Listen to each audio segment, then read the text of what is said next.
없기 때문에 바로 하나님의 말씀 보도록 하겠습니다. 성경 말씀 누가복음 14장을 보겠습니다. 누가복음 14장 25절에서 27절, 누가복음 14장 25절에서 27절 말씀까지 보겠습니다. 누가복음 14장 25절에서 27절 말씀 찾으신 줄 알고 한 목소리로 같이 읽도록 하겠습니다.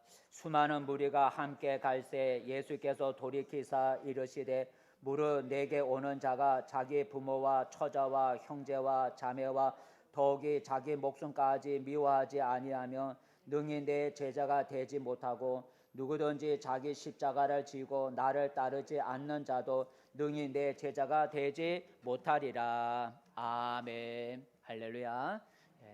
복된 자리에 잘 오셨습니다. 우리 옆 사람과 함께 인사 나눠봅시다. 반갑습니다. 잘 오셨습니다. 잘 오셨습니다. 오늘도 하나님의 천사가 여러분을 둘러 진쳐 주시는 은혜가 있기를 축복합니다. 그래서 우리 교회 나오는 성도님들은 코로나에 걸리지 않는 하나님의 은혜가 늘 함께하기를 바랍니다. 오늘 설교 제목은 제자가 되라라는 것입니다. 따라해 봅시다. 제자가 되라. 오늘 읽은 성경 말씀 26절 27절에 보면 제자라는 말이 나오고 있습니다. 우리 27절만 읽어볼까요? 27절만 시작. 누구든지 자기 십자가를 지고 나를 따르지 않는 자도 능히 내 제자가 되지 못하리라 라고 하셨어요. 제자라는 말이 나오고 앞에 26절에도 제자라는 말이 나옵니다. 여러분, 제자란 어떤 사람을 말합니까? 어떤 사람의 가르침을 받아 그 가르침을 따르는 사람을 제자라고 하죠. 그러니까 누군가로부터 가르침을 받아 그 가르침을 따라가는 사람을 제자라고 합니다.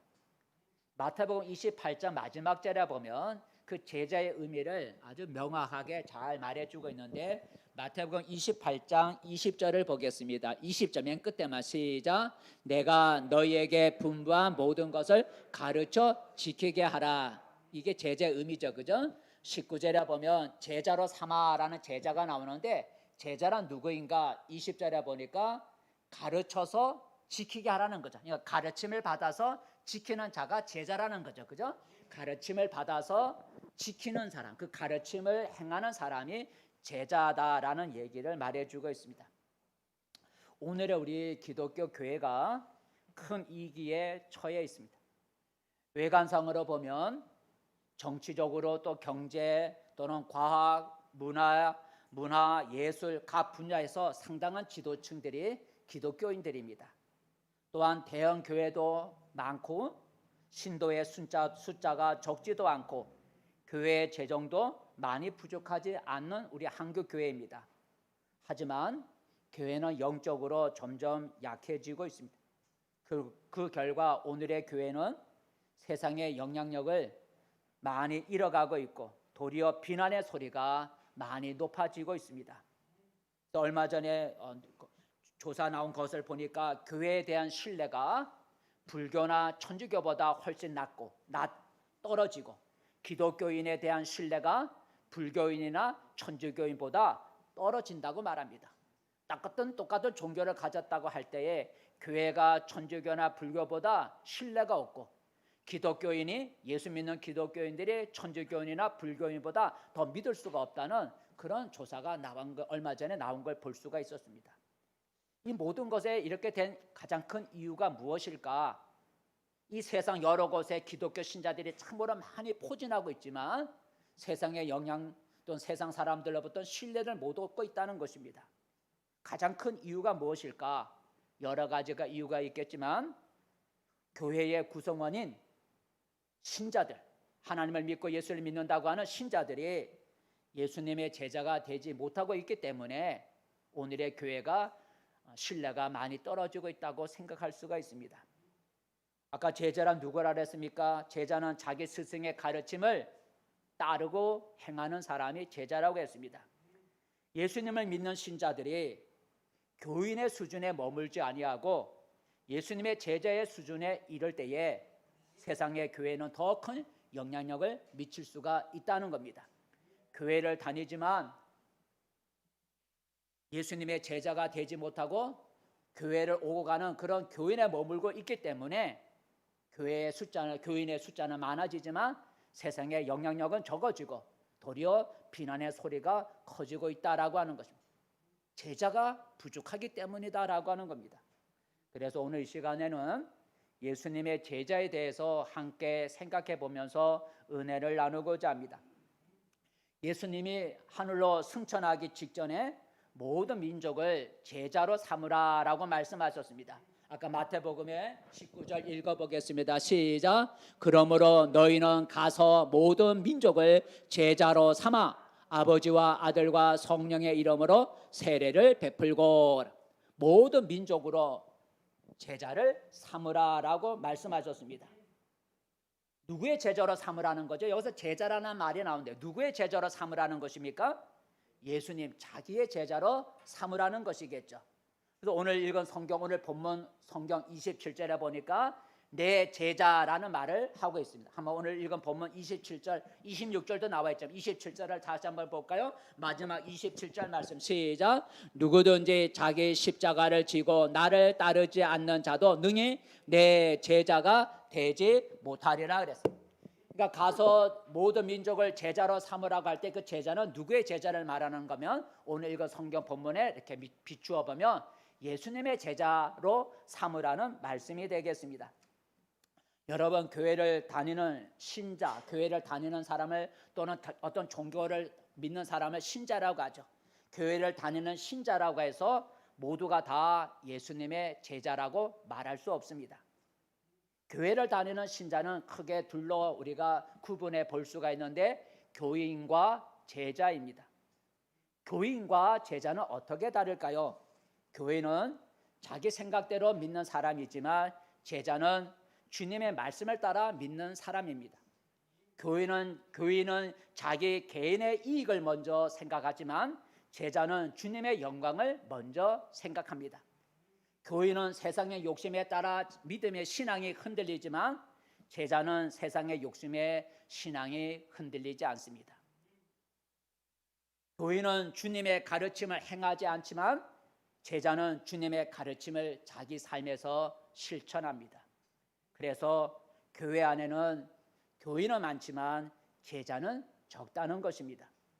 예수님은 교인을 원하시는 것이 아니라 제자를 원하시는 것입니다. 그래서 오늘 본문에 보면 예수님은 자기를 따라다니는 사람들을 향해서 내 제자가 되라라는 말씀을 하셨습니다. 한번 읽어볼까요? 오늘 읽은 말씀 25절, 26절, 25절 시작. 수많은 무리가 함께 갈새 예수께서 돌이키사 이르시되 무릇 내게 오는 자가 자기 부모와 처자와 형제와 자매와 더욱이 자기 목숨까지 미워하지 아니하면 능히 내 제자가 되지 못하고란. 내 제자가 되라라는 말을 누구에게 했냐면 25절에 보니까 자기와 함께 가는 무리들, 그 자기를 따라다니는 그 사람들에게 내 제자가 되라라는 말씀을 하신 것입니다. 예수님은 자기를 따라다니는 많은 무리들이 자기를 좋아하는 팬이 아니라 자기를 좋아해서 따라다니는 팬이 아니라 자기의 가르침을 행하는 제자가 되기를 원하신다는 거죠. 오늘 많은 사람들이 예수님을 따라다녔어요. 25절에 보면 따라다녔어요.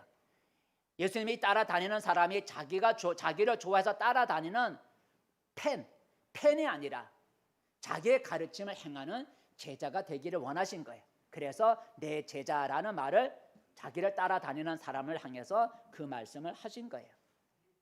그러므로 여러분, 우리는 누구의 제자가 되어야 합니까? 우리는 예수님의 제자가 되어야 합니다. 예수님의 제자란 예수님의 가르침을 지키고 그 가르침대로 행하는 사람, 그런 신자가 바로 예수님의 제자입니다. 여러분, 왜 우리가 교인이 아니라 제자가 되어야 합니까? 그러니까 교회 다니는 사람을 우리가 교인이라고 그러는데 왜 교인이 아니라 왜 우리는 제자가 되어야 합니까? 앞서 교인과 제자의 차이를 몇 가지로 말했지만 다시 한번 우리가 말을 하면 우리가 예수님의 제자가 되지 못하면 주님을 위해서 자신을 희생하지 못합니다. 우리가 주님의 제자가 되지 못하면 주님을 위해서 욕이나 고난을 받지를 못합니다. 우리가 주님의 제자가 되지 못하면 주님을 위해 자신의 것을 드리지 못합니다. 우리가 주님의 제자가 되지 못하면 어려움이나 핍박이 오면 신앙을 쉽게 버리고 떠나게 된다는 거죠. 그렇기 때문에 교인이 아니라 제자가 되어야 한다는 겁니다. 오늘 나는 어떠합니까? 아직 나는 교회만 오고 가는 교인의 자리에 머물고 있지는 않습니까? 아니면 하나님의 주님의 가르침을 실천하는 제자입니까? 예수님은 내 제자가 되라고 하셨으니 우리는 예수님의 제자가 되기를 위해서 힘써야 합니다. 교인의 자리에 머물지 말고 예수님의 가르침을 지켜 행하는 제자가 되어야 된다는 것입니다. 그렇다면 여러분, 내가 예수님의 제자인지 아닌지를 어떻게 알 수 있습니까? 내 이 신앙에 비추어서 내가 예수님의 제자인가? 아니면 아직 내가 예수님의 제자가 되지 못한 교인인가? 어떻게 알 수가 있습니까? 삶에 나타나는 열매로 우리는 제자인지 또 제자가 아닌지를 알 수가 있습니다. 예수님은 이렇게 말씀하셨습니다. 마태복음 7장 읽어볼까요? 마태복음 7장 시작. 그들의 열매로 그들을 알지니 가시나무에서 포도를 또는 엉겅퀴에서 무화과를 따겠느냐. 그 다음 마태복음 시작. 이러므로 그들의 열매로 그들을 알리라 그랬어요. 사람은 무엇으로 알 수 있냐면 그 사람의 삶에 맺어지는 열매를 통해서 그 사람이 어떤 사람인지를 알 수 있다고 말씀하셨습니다. 그렇다면 내가 예수님의 제자인지 제자가 아니고 교인인지 어떻게 알 수 있냐면 마찬가지로 나의 삶에 나타나는 열매를 통해서 알 수가 있다는 겁니다. 예수님의 제자가 되면 제자로서의 맺어지는 열매가 있다는 거죠. 예수님의 제자가 되면 예수님의 제자가 되었을 때 나타나는 맺어지는 열매가 있다는 거죠. 그 열매를 통해서 내가 예수님의 제자인지 아직 제자에 이르지 못한 교인인지 알 수가 있다라고 하는 겁니다. 몇 가지 제자의 특징을 우리가 살펴보면 첫 번째, 예수님의 제자가 되면 나타나는 열매가 따라해 봅시다. 열심히 배우려고 한다. 예수님의 제자가 되면 하나님의 말씀을 열심히 배우려고 하는 그런 마음을 갖게 됩니다. 예수님은 이렇게 말씀하셨습니다. 마태복음 아까 28장 20절 마지막 다시 한번 읽어볼까요? 28장 20절 시작. 내가 너희에게 분부한 모든 것을 가르쳐 지키게 하라 그랬어요. 가르쳐 지키게 하라라는 이 말을 통해서 제자의 특징을 알 수가 있는데 바로 그것은 배움이라는 거죠. 가르치라는 거죠. 그러면 제자는 배운다는 거죠. 그러니까 가르쳐 지키게 하라라는 이 말씀을 통해서 예수님의 제자에게 나타나는 특징의 하나가 배움이라는 것입니다. 제자는 자기 스승의 가르침을 열심히 배우는 사람이 제자이죠. 그러므로 예수님의 제자는 그 무엇보다도 하나님의 말씀을 열심히 배우려고 노력한다는 겁니다. 그 하나님의 말씀을 부지런히 배우는 방법은 오늘처럼 나와 말씀을 듣거나 혼자 하나님의 말씀을 읽거나 또는 하나님의 말씀을 쓰거나 하나님의 말씀을 되새김질하는 암송을 하거나 이런 것들이 하나님의 말씀을 부지런히 배우는 방법이 되겠죠. 성경을 보면 초대교회 신자들, 처음 예수 믿은 초대교회 신자들은 하나님의 말씀을 부지런히 배운 것을 볼 수가 있습니다. 한번 읽어볼까요? 처음 예수 믿은 초대교회 성도들은 어떻게 했는가? 한번 그들의 삶을 볼까요? 사도행전 2장입니다. 시작. 이날에 신도의 수가 3,000이나 더하더라. 그들이 사도의 가르침을 받아 서로 교제하며 떡을 떼며 오로지 기도하기를 힘쓰니라 그래서 이날에 신도의 수, 예수 믿은 사람 초신자가 3,000명이나 처음 예수 믿게 되었다는 거죠. 이 초신자들의 삶을 보니까 그들의 사도들의 가르침을 받았다라고 말씀해 주고 있습니다. 사도들의 가르침을 받았다는 것은 처음 교회에 나온 3,000명의 신자들이 하나님의 말씀을 배웠다는 것입니다. 여러분, 오늘 나는 어떠합니까? 하나님의 말씀의 가르침을 받으려고 애를 쓰고 있습니다. 예수님의 제자가 되면 나타나는 특징이 주의 가르침을, 말씀을 배우려고 애를 쓴다는 거죠. 그래서 말씀을 배우기 위해서 이런 듣기를 힘을 쓰고 읽기를 힘을 쓰고 쓰기를 힘을 쓰고 암송하기를 힘을 쓰고 하나님의 말씀을 주야로 가까이 하게 된다는 겁니다. 아직 하나님의 말씀을 배우기를 귀찮아하거나 하나님의 말씀 배우기를 게을리한다면 나는 2%가 부족한 제자다라는 것입니다. 몇 프로가 부족하다고요? 2%가 부족한 제자다라고 하는 겁니다. 예수님의 제자가 되면 하나님의 말씀을 부지런히 배우려고 합니다. 이것이 나에게 있다면 그 사람은 제자라고 하는 거죠.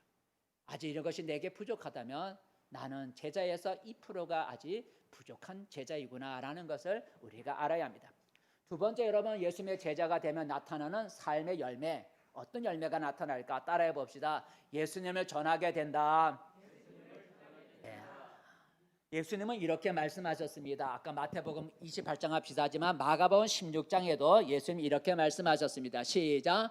너희는 온 천하에 다니며 만민에게 복음을 전파하라 그랬어요. 복음을 전파하라라는 이 말을 통해서 제자의 특징을 알 수가 있는데 그것은 전도다라고 하는 것입니다. 복음을 전파하라 할 때 그 복음이라고 하는 것은 기쁜 소식을 말하는 건데 예수님에 관한 소식을 복음이라 그래요. 왜 예수님에 관한 소식이 좋은 소식입니까? 왜 기쁜 소식입니까? 예수를 믿으면 죄를 받고 하나님의 자녀가 되고 영생을 얻게 된다고 하기 때문에 예수님에 관한 소식이 기쁜 소식이라고 복음이라 그래요. 그러니까 복음을 전파하라는 얘기는 예수를 전하라라는 뜻입니다. 그래서 예수님의 제자는 어떤 열매가 나타나고 어떤 특징이 나타나냐면 예수를 사람들에게 전하게 된다는 겁니다. 그래서 성경에 보면 예수님의 제자들은 끊임없이 어디에 있든지 예수님을 전하고 전도한 것을 볼 수가 있습니다. 사도행전 5장을 볼까요? 제자들은 어떻게 살아갔을까? 시작. 그들이 날마다 성전에 있든지 집에 있든지 예수는 그리스도라고 가르치기와 전도하기를 그치지 아니하니라 그랬어요. 전도하기를 그치지 않아야 했다 그랬어요. 이처럼 예수님의 제자가 되면 만나는 사람들에게 또 예수를 모르는 사람에게 가서 예수를 전하려고 애쓰게 된다는 거죠. 우리나라는 예전에 유교 국가래죠. 유교 국가인 우리나라 조선시대에 기독교가 100몇 년 전에 처음으로 우리 기독교가 우리 이 조선에 들어왔을 때 핍박이 심했습니다. 핍박이 심했어요. 그래서 그 당시에 예수님을 믿고 예수 믿으라고 전하는 그런 신자들은 핍박을 참 많이 받았습니다. 국가적으로 핍박을 받고 가정에서 핍박을 받고 문중에서부터 핍박을 많이 받았어요. 하지만 그때 예수 믿는 신자들은 전도하는 일을 포기하지 않았기 때문에 오늘날 이 땅에 예수 믿는 사람이 참 많아지게 되었다라고 하는 것입니다. 바로 그들의 제자였던 거죠. 그 핍박을 무릅쓰고 그 고난 속에서도 예수 믿으라고 가정이나 이웃에게 전도한 그 당시에 그 신자들이 바로 제자들이었고 그런 제자들의 전도가 있었기 때문에 오늘 대한민국에 그나마도 우리 교인들이 예수 믿는 사람이 많아지게 되었다는 것입니다. 오늘 나는 어떠합니까? 예수님을 전하려고 애를 쓰고 있습니까? 예수님의 제자가 되면 나타나는 특징은 사람들에게 전도하려고 애를 쓴다는 겁니다. 사람들을 만날 때 그냥 지나치지 않고 예수의 말을 한마디라도 전하고 싶은 마음이 뜨거워지게 된다는 겁니다. 아직 예수 믿는 것 때문에 또 예수 전하다가 내가 불이익을 당하거나 조롱을 당하거나 비난을 받을까 봐 예수님을 전하지 못하고 침묵을 하고 있다면 나는 2%가 부족한 제자라는 것입니다. 예수님의 제자가 되면 예수님을 전하려고 애를 쓰게 된다는 거죠. 세 번째, 여러분, 예수님의 제자가 되면 어떤 열매, 어떤 특징이 나타날까 따라해 봅시다. 자신을 희생하게 된다. 예수님의 제자가 되면 주를 위해서 자기를 희생하게 돼요. 예수님은 이렇게 말씀하셨습니다. 오늘 말씀이죠. 오늘 본문 27절 말씀 시작. 누구든지 자기 십자가를 지고 나를 따르지 않는 자도 능히 내 제자가 되지 못하리라 그랬어요. 자기 십자가를 져야만 내 제자가 된다는 말씀이죠. 그죠? 자기 십자가를 지지 않으면 내 제자가 되지 못한다 그랬어요. 그 예수님의 제자가 되면 자기 십자가를 지게 된다는 겁니다. 여러분, 십자가라고 하는 것은 희생을 의미하는 거죠. 십자가는 희생이죠. 희생을 상징하는 게 십자가예요. 근데 오늘 예수님 말씀하시기를 예수 십자가를 지라고 하지 않고 누구의 십자가를 지라고 하셨어요? 자기 십자가를 지라셨어요. 너희는 내 십자가, 나 예수의 십자가를 지라고 하지 않고 자기 십자가를 지고라는 말을 하고 있습니다. 자기 십자가라고 하는 어떤 것을 말할까요? 자기 십자가는 주를 위해서, 그 예수와 하나님을 위해서 자신을 희생하는 것을 자기 십자가라고 말합니다. 그 예수님의 제자가 되면 주를 위해서, 그 예수와 하나님을 위해서 자기를 희생하고 자기 헌신을 아끼지 않게 된다는 겁니다. 바울은 주 예수를 위해서 자기 십자가를 졌다고, 그 주 예수를 위해서라면 자기가 이렇게 희생하고 헌신했다고 그가 고백을 하고 있는데, 이 사도 바울이 주 예수를 위해서 어떻게 자기를 희생했는지 한번 읽어볼까요? 좀 길겠지만 고린도후서 11장 한번 사도 바울이 주 예수를 위해서 자기가 어떻게 희생했는지 말하고 있는데 읽어보겠습니다. 시작. 내가 옥에 갇히기도 더 많이 하고 매도 수없이 맞고 여러 번 죽을 뻔하였으니 유대인들에게 40에서 하나 감한 매를 5번 맞았으며 3번 태장으로 맞고 1번 돌로 맞고 3번 파선하고 1주야를 깊은 바다에서 지냈으며 여러 번 여행하면서 강의 이언과 강도의 이언과 동족의 이언과 이방인의 이언과 시내의 이언과 광야의 이언과 바다의 이언과 거짓 형제 중에 이언을 당하고 또 수고하며 애쓰고 여러 번 자지 못하고 줄이며 목마르고 여러 번 굶고 춥고 헐벗었노라 그랬어요. 이 모든 것이 사도 바울이 주 예수를 위해서 나는 이렇게 희생했다라는 얘기를 하죠. 왜 이렇게 할 수 있었을까요? 사도 바울이 예수님의 제자가 되었기 때문이다라고 하는 겁니다. 그런데 많은 신자들은 자기 희생 없이 그 주를 위해서 자기가 희생하고 헌신하는 많은 신자들은 이러한 자기 희생 없이 예수를 믿으려고 합니다. 자기 희생은 아까 말한 구체적으로 어떤 것을 말하냐면 사도 바울 얘기를 했지만 그것은 예수 믿는 것 때문에 내가 손해를 보고 세상 것을 포기하고 욕을 먹고 고난을 기꺼이 받는 것을 우리가 자기 희생이라고 말할 수 있어요. 그 주 예수를 위해서라면 내가 세상 것 손해보고 세상 것을 포기하고 욕을 먹고 고난을 기꺼이 받는 것, 또 주를 위해 나의 몸과 시간을 드리고 주를 위해 내가 어려움을 참는 것이 바로 주를 위해서 희생하는 것이다 라고 하는 것입니다. 오늘 나는 어떠합니까? 주를 위해 나를 기꺼이 희생하려고 합니까? 예수님의 제자가 되면 나타나는 특징이 주를 위해 자기를 희생할 수 있다는 것입니다. 아직 예수님을 위해 내가 희생하는 것을 두려워하거나 주저하고 있다면 나는 2%가 부족한 제자입니다.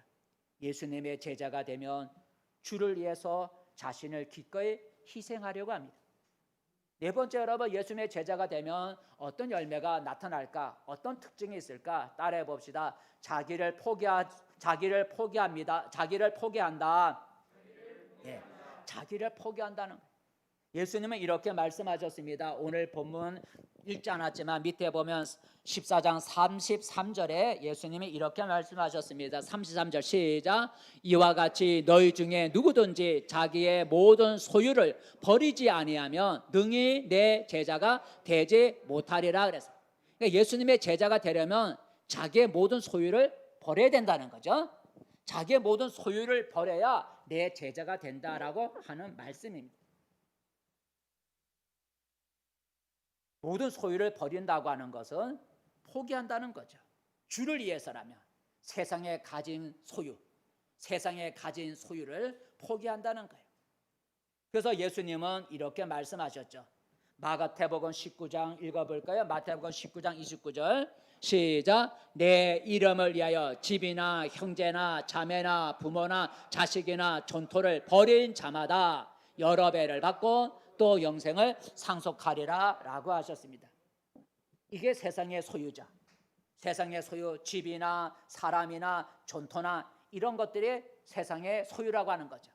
주 예수의 제자가 되면 주를 위해서 이런 세상의 소유를 버릴 수가 있게 된다는 것입니다.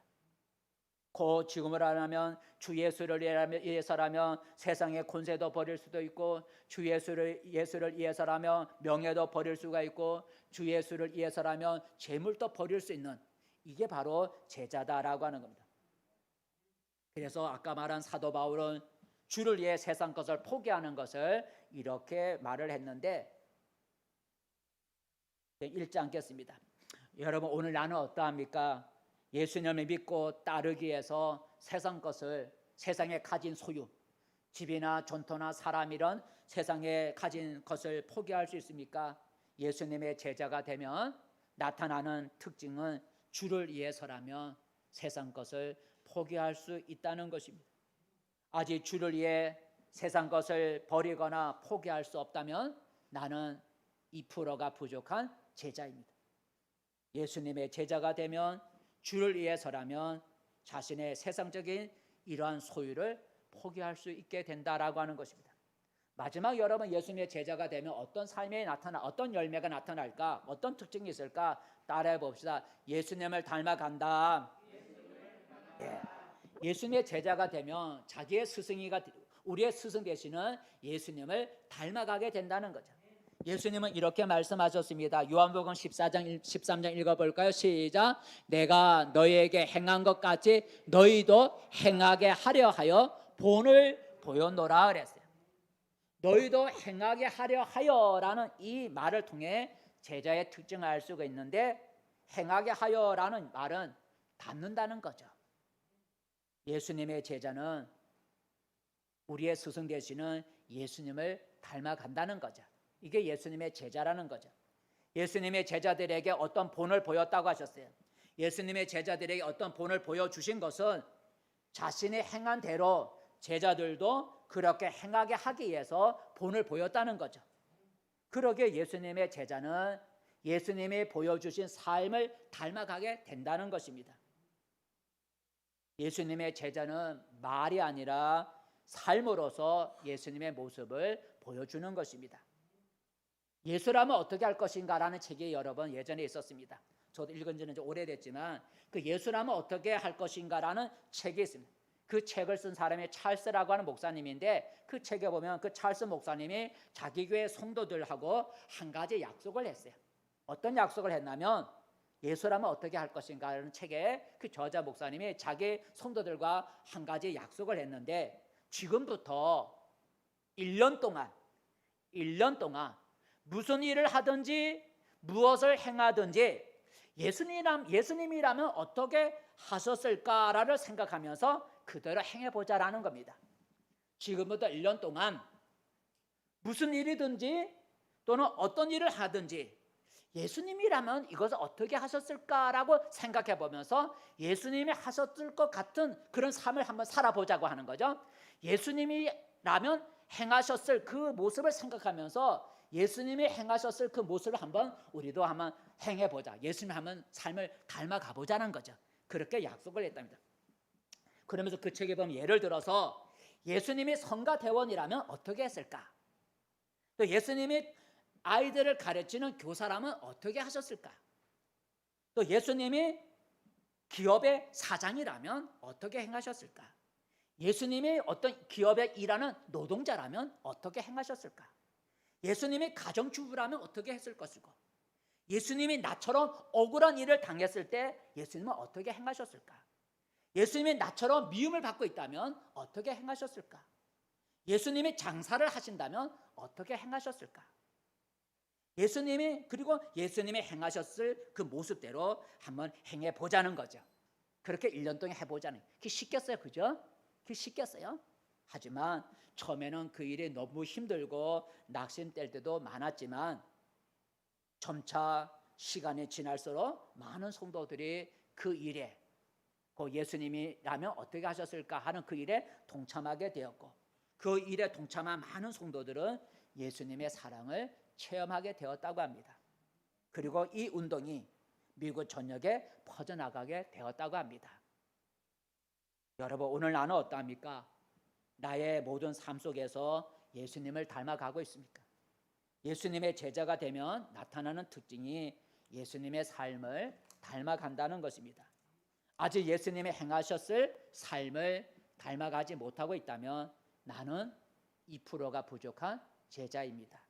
예수님의 제자가 되면 예수님의 삶을 닮아가게 됩니다. 여러분, 이처럼 예수님의 제자가 되는 길은 어렵고 힘든 것이 사실입니다. 그죠? 포기하고 희생하고 닮아가고 배우고 전하고, 그게 어디 하나 쉬운 게 있겠어요? 예수님의 제자가 되는 길은 어렵고 힘든 것이요, 제자의 길은 결코 쉽지 않고 즐거운 것만은 아닙니다. 그래서 많은 신자들은 제자의 길을 걸어가지 않고 교인으로 남아있기를 원하는 거죠. 하지만 예수 제자의 길을 걸어가면 반드시 보상이 있습니다. 아무런 보상이 없다면 누가 그 좁고 험한 예수의 제자의 길을 누가 걸어가려고 하겠습니까? 주님이 약속하시기 때문에, 보상을 약속하고 있기 때문에 그 좁은 제자의 길을 걸어가려고 하는 겁니다. 어느 날 베드로가 예수님께 물었습니다. 주여, 보시옵소서, 우리가 모든 걸 버리고 주를 따라 싸운데 우리가 무엇을 얻으리까? 한번 읽어볼까요? 마태복음 19장 시작. 베드로가 대답하여 이르되 보소서, 우리가 모든 것을 버리고 주를 따라 싸운데 그런즉 모든 것을 버리고 주를 따랐다고 하는 얘기는 제자라는 거 아니겠어요? 그죠? 제자는 모든 걸 포기한다 그랬으니까 우리가 모든 것을 버리고 주를 따라서 그 주님의 제자가 되었사오니 우리가 무엇을 얻을 수 있습니까? 이 제자 되는 것의 보상이 무엇입니까? 하고 베드로가 궁금해서 물었습니다. 그랬더니 예수님이 말씀하셨습니다. 한번 읽어볼까요? 시작. 내 이름을 위하여 집이나 형제나 자매나 부모나 자식이나 존토를 버린 자마다 여러 배를 받고 또 영생을 상속하리라 그랬어요. 나의 제자가 되어 세상 것을 포기하고 희생하고 그렇게 어려운 제자의 길을 걸어가면 나를 위해 버린 것에 대해 이 땅의 현세에서 여러 배의 복을 받고 그리고 내세에서 영생을 상속하리라 라고 보상을 약속하셨어요. 그래서 제자들이 이 주님의 약속을 믿고 더 헌신하고 주님의 제자로서의 삶을 살아갈 수가 있었습니다. 이처럼 여러분, 우리가 예수님의 제자가 되면 결코 손해보지 않습니다. 내가 주를 위해서 희생하고 포기하고 정말 어렵게 전도하고 이렇게 쉽지가 않잖아요. 하지만 내가 예수님의 제자가 되면 주님이 갚아주십니다. 보상해 주시는 거죠. 이렇게 보상해 주겠다 약속하셨잖아요. 이런 약속이 없으면 우리가 어떻게 주님의 제자가, 예수님의 제자가, 누가 감히 제자가 되려고 하겠습니까? 갚아준다는 거죠. 저의 간증, 여러분 1년에 몇 번씩 들을 수 있는 간증이겠지만 여러분 또 듣는다 생각하시고 기막지 마시고 여러분 들으시기를, 저는 이런 간증을, 제 간증을 잊을 수가, 몇 가지 잊을 수 없는 간증이 있어요. 주님의 제자가 되면 갚아준다는 거죠. 그 얘기를 하라는 거예요. 예수님의 제자, 주를 위해서 내가 희생하고 포기하면 주님이 갚아준다는 그 얘기를 여러분에게 저의 간증, 남의 간증, 저의 간증을 얘기하려고 하는 거예요. 여러분 수없이 들었을 거예요. 1년에 한두 번씩 이상 들을 테니까요. 제가 서울신학대학을 졸업을 하고 되었어요. 졸업을 하겠지만 목회할 교회가 없었어요.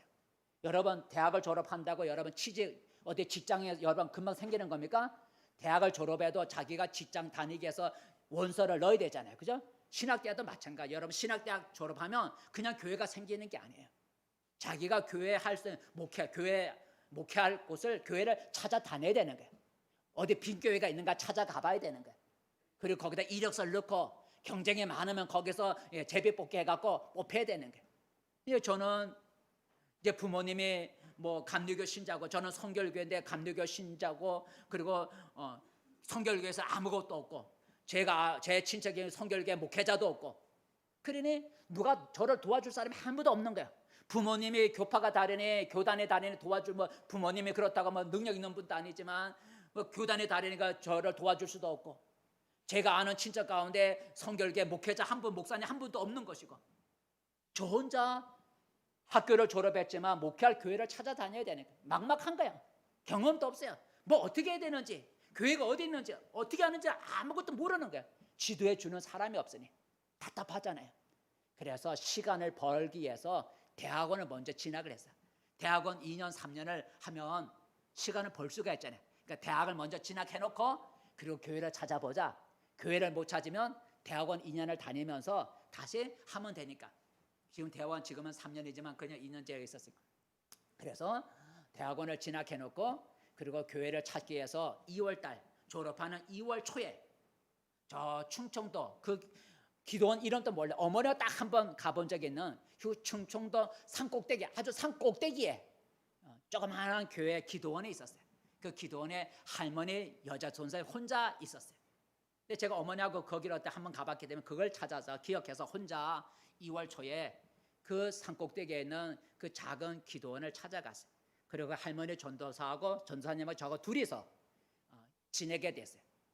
그래서 조그만 방에 방 이제 2개가 있어서 거기에 할머니 전도사 저 혼자 이렇게 잠을 자면서 일주일 동안 거기서 겨울에 기도하게 됐어요. 성전에 기도하고 낮에 해배가 나면 그 옆에 산꼭대기에 밭이 있어서 밭에 큰 바위에 외투를 깔아놓고 주여 주여 목회제를 주세요, 주여 교회를 주세요 기도를 했어요. 그리고 이제 마지막 날, 내일이면 토요일 내려가야 할 마지막 아마 금요일이겠죠. 금요일 저녁인가 꿈을 꿨어요. 내일이면 내려가야 되는데 꿈을 꿨는데 꿈속에 제가 아는 어떤 전도사님이 저한테 와서 교회를 소개해 줄 목사님이 있으니까 한번 그 목사님을 찾아가 보자 그러더라고요. 그래서 그 내가 알고 있는 전사님을 따라서 제가 처음 모르는 목사님에게 찾아갔어요. 그 목사님이 교회를 소개해 준다 그랬으니까. 근데 그 처음 보는 목사님 앞에 제가 대뜸 물었어요. 그 교회가 얼마 준대요? 사례비 돈 얼마 준대 하고 물어봤어요. 꿈에. 그랬더니 처음 보는 목사님이 제가 왜 그런 말을 했는지 몰라요. 사례비 얼마 줍니까? 하고 물어봤어요. 그랬더니 그 처음 보는 목사님이 잠시 좀 있다가 말씀하시기를 5만 원 준다 그러더라고요. 얼마 준다고요? 5만 원 준다는 거예요. 5만 원 준다는 말을 듣고 제가 화가 났어요. 아니 5만 원이면 방세도 안 되는데 5만 원이면 방세도 안 되는데 어떻게 살아갑니까? 하고 제가 꿈속에 목사님한테 좀 화를 냈어요. 그런데 그 목사님이 자그마한 소리를 이렇게 말씀하시더라고요. 순종하고 가면 다른 사람을 통해서 먹여줄 것인데 라고 말하고 가만히 있더라고요. 순종하고 가면 다른 사람을 통해서 먹여줄 것인데 라고 하고 그리고 말하지 않더라고요. 그리고 얼마 있다가 그 할머니 전사님이 깨우더라고요. 새벽기도 시간이라고. 새벽기도 시간이라고. 뭐라고 중간에 더 얘기가 있는데 그냥 시가 강해서 생략하고 깨우더라고요. 새벽기도 시간에. 그래서 그 꿈은 먹여줄 것인다고, 그 꿈 이거 부모님의 뭐 이름까지 적어놓은 거 지우라 그리고 하는 뭐 얘기도 있었지만, 그래서 깨서 새벽기도 나갔더니 그 마지막 날 새벽이죠. 그 할머니 전사님이 하나님의 말씀을 읽어주더라고요. 그 읽어준 말씀이 오늘 누가복음 14장이에요. 그 할머니 전사님이 저에 대해 뭘 알겠어요? 근데 그 할머니 전사님이 오늘 우리가 읽은 누가복음 14장, 내 제자가 되려면 자기를 희생하고 자기 십자가를 지고 마지막에 자기 소유를 버려야 할지니라는 27절 말씀을 읽어주더라. 그러면서 그 할머니가 하는 말이, 학생이니까 이 말씀 하나님이 주신 말씀이니까 해석은 학생이 하세요 그러더라고. 그 설교도 하지 않고 하나님이 주신 말씀이니까 학생이 이 말씀을 해석하세요 그러더라고. 내가 방금 꿈을 꾸고 나왔잖아요. 그 할머니가 제 꿈을 알겠어요? 근데 그 오늘 읽은 말씀, 할머니가 읽어준 말씀 속에 마지막 27절에 보니까 뭐라 그랬냐면, 나의 제자가 되려면, 한번 읽어볼까요? 오늘 본문 읽은 14장 27절이죠. 27 시작. 아니요. 이게 아니죠. 몇 절이죠? 그 다음에 30 몇 절인가요? 누가 33절. 예, 33절. 예. 33 시작. 이와 같이 너희 중에 누구든지 자기의 모든 소유를 버리지 아니하면 능히 내 제자가 되지 못하리라 그랬어요. 그러니까 예수님의 제자가 되려면 모든 소유를 포기해야 된다는 거예요. 근데 제가 지금 목사가 되려고 하는 것은 주님의 제자가 되기 위해서 내가 목사가 되려고 한 거 아니겠어요? 내가 주님의 제자가 되기를 원합니다 하고 내가 신학대학을 갔는데 5만 원 준다고 내가 지금 화를 낸 거 아니겠어요? 근데 여기 보니까 소유를 버려야 된다는, 그래야 예수님의 제자가 된다는 거예요. 그래서 제가 울면서 해결했어요. 예수님, 이제부터는 얼마나 준다 할지라도 제가 주님의 보내시는 곳이라면 어디든지 가겠습니다. 5만 원이 아니라 10,000원이라도 하나님, 예수님이 어느 곳에 보내서라도 그 사례비 따지지 않고 제가 가겠습니다. 왜냐하면 이 말씀에 자기 소유를 버려야 주님의 제자가 된다 그랬으니까, 내가 예수님의 제자가 되기 위해서 세상 거 버리고 목회길로 내가 신학대학을 들어와서 신학대학을 졸업했는데 5만 원 준다고 화를 냈거든요. 근데 오늘 소유를 버려야 제자가 된다 그랬으니 이 말씀에 제가 탁 마음에 부딪혀서 회개를 했어요. 새벽에 회개하면서 그거 된 꿈에 대해 회개하면서, 주님, 이제 어느 곳에 보내더라도 몇만 원을 준다 할지라도 상관없이 어느 곳에 보내든지 제가 순종하고 가겠습니다 하고 그렇게 회개하고 내려왔어요. 기도원에 내려와도 많은 데가 있어요. 근데 어떻게 하다 저 경기도 이천교회에 전도사 하나 구한다는 얘기를 듣고, 처음 보는 경기도 이천교회가 그 당시 컸는데 갔더니까 저 강원도 정선에서 그곳에 왔다는 거예요. 부목사가 강원도 정선에서 자기가 그 경기도 이천교회 부목사로 왔다는 거예요. 그러면서 강원도 정선에 가면 자기가 왔으니까 아마 교회가 비어 있을지도 모르니까 가보라 그러더라고요. 강원도 정선에 제 고향인데 제 고향에 성결교회가 있는지 몰랐거든요. 왜냐면 저는 감리교 신자였으니까. 그리고 고등학교로 서울로 올라갔으니까 강원도의 정선에 성결교회가 있는지도 몰랐어요. 뭐 어렸을 때 무슨 교단을 따집니까? 근데 그 전사님이 이천교회 갔더니 이미 그 자리에 정선에서 온 목사님이, 부목사님이 그곳에 와 있으니까 그곳에 갈 수 없고, 그 목사님이 강원도 정선, 자기가 했던 강원도 정선에 가보라래. 거기 성결교회 있으니까 아직 비었을지 모르니까 가보라. 이제 그 교회 갔더니, 정선에 갔더니 남평교회인데 갔더니 이미 한 분의 전사님이 왔더라고요. 와서 거의 20만 원짜리 교회인데 이미 왔더라고요. 그러면서 그 남편교회 20만 원짜리 그 교회 전사님이 말하기를, 저 밑에 나전교회가 있는데 그 앞에 밑에 또 나전 성결교회가 있는데 거기는 자기 동기가 다음 주에 내려온다는 거예요. 나전교회가 비어 있는데 거기는 자기 동기가 다음 주에 내려오는데 거기는 10만 원을 준대요. 근데 하나 교회가 비어 있는데 장평교회가 비어 있는데 한번 가보라 그러더라고요. 그래서 그 교회를 책임지고 있는 목사님의 찾아갔더니, 그 장평교회 오면은 좋지만 오라고는 못하겠다고 그러더라고요. 너무 힘들어서 오면 좋지만 지금 교회가 비어 있는데 남평교회와 나전교회는 이미 전도사 둘이 오기로 했으니까 장평교회가 하나 비었는데 거기 그 책임지고 있는 목사님이, 그 교회 담임 아니지만 비어 있는 교회를 책임지고 있는 목사님이 오면 좋지만 오라고 말은 못하겠다고 그러더라고요. 그러니까 어렵다는 거죠. 제가 가겠다, 그냥 꿈을 꿨으니까 어딘지 가겠다. 이제 그 교회 갔더니 거기에 김 집사님, 남자분이 김 집사님이 교회를 목회자가 없는 빈 교회를 지키고 있었어요. 예, 제가 찾아갔더니 반가워하면서, 전도사님이 우리에게, 저보고 전사님이래. 전사님 금년에 제가 2월달이니까 오면 작년에 여기 계시다가 목사 안수 받고 저 경기도 부평으로 갔는데 그 목사님이 작년에 계실 때 4만 원을 줬는데, 전도사님이 이제 금년에 오시면 자기 동생이 저 강원도 정서 읍내에 철물점을 하고 있는데 그 철물점에다 얘기해서 10,000원을 보태갖고 5만 원 줄 테니까 오라 그러더라고요. 작년에까지는 4만 원 줬는데 제가 오면은 강원도 정선의 읍내에 철물점 하고 있는 동생한테 얘기를 해서 10,000원을 보태갖고 5만 원을 주겠다 그랬더라고요. 오겠냐 그런 거예요. 제가 온다 그랬어요. 그래서 그 다음 주에 갔어요. 그 다음 주에 그게 갔더니 여러 교회에서 3만 원짜리, 5만 원짜리 선교비를 보내서 그 한 반년 이상이 쌓였더라고요. 제가 그래 그 돈을 가지고 대학원을 2년을 다닐 수 있게 되었다는 거죠. 그 꿈대로 순종하고 갔더니 모든 걸 포기하고 제자로서의 삶을 살기 위해서 돈 따지지 않고 월세도 되지 않는가 그거 생각하지 않고 어디든지 보내면 가겠다고 헌신을 다짐하고 포기하고 갔더니 다른 사람을 통해서 예배해 놓고 계시더라고요. 거기서 졸업하고 거기서 결혼까지 했지 않습니까?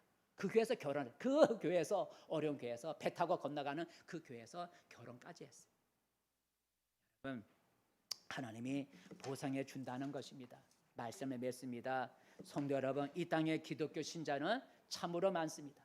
하지만 교회에 이름만 걸어놓고 다니는 교인들이 많고 예수님의 가르침을 지켜 행하는 제자는 적습니다. 그래서 세상에 아름다운 향기를 풍기지 못하여 교회와 예수의 이름을 욕되게 하는 경우가 참으로 많습니다. 예수님은 우리가 교인이 아니라, 교회를 오고 가는 교인이 아니라 예수님의 제자가 되기를 원하십니다. 그래서 예수님은 제자라는 말을 자주 쓰셨습니다. 오늘 본문에도 예수님은 내 제자라는 말을 3번이나 쓰셨습니다. 교인과 제자는 다른 것입니다. 오늘 내가 예수님의 제자인지 아니면 교회를 오고 가는 교인인지 한번 생각해 볼 수 있기를 바랍니다. 내가 제자인지 아닌지는 어떻게 알 수 있다고요? 나타나는 열매가 있다고 하는 것입니다. 예수님의 제자가 되면 나타나는 여러 가지 열매, 특징이 있습니다. 예수님의 제자가 되면 하나님의 말씀을 부지런히 배우려고 애를 쓰게 됩니다. 배우기 위해서 열심히 모이게 되는 거죠. 예수님의 제자가 되면 만나는 사람에게 예수를 믿으라고 전하게 되는 거죠. 예수님의 제자가 되면 주를 위해서라면 내가 세상 것을 희생하고 포기할 수도 있게 된다는 거죠. 그리고 예수님의 제자가 되면 예수님의 가르침을 내 삶에 실천해 나가는 삶을 닮아가게 된다는 것입니다. 오늘 내 자신을 한번 향해서 물어봅시다. 나는 교인인가 제자인가? 예수님은 그를 따르는 우리 모두가 교인이 아니라 그의 제자가 되기를 원하십니다. 그리고 내가 예수님의 제자가 될 때에 예수님은 나의 인생의 주인이 되어 주셔서 나를 이끌어 주시고 나를 귀하게 사용하실 것입니다. 이제 우리는 그냥 교회만 오고 가는 교인이 아니라 예수님의 가르침을 지켜 행하는 그의 제자가 되기를 꿈꾸기를 바라겠습니다. 따라해 봅시다. 주여, 나는 예수님의 제자가 되기를 원합니다. 아멘. 기도하겠습니다. 은혜로우신 하나님 아버지, 오늘날 많은 교인들이 많지만 예수 믿는 사람이 많다고 하지만 세상 사람들로부터 비난과 영향력을 미치지 못하고 있습니다. 이 모든 원인이 무엇일까? 가장 큰 원인은 예수 믿는 우리가 예수님의 제자가 되지 못하고 교회만 오고 가는 교인의 수준에 머물러 있기 때문이라고 생각합니다.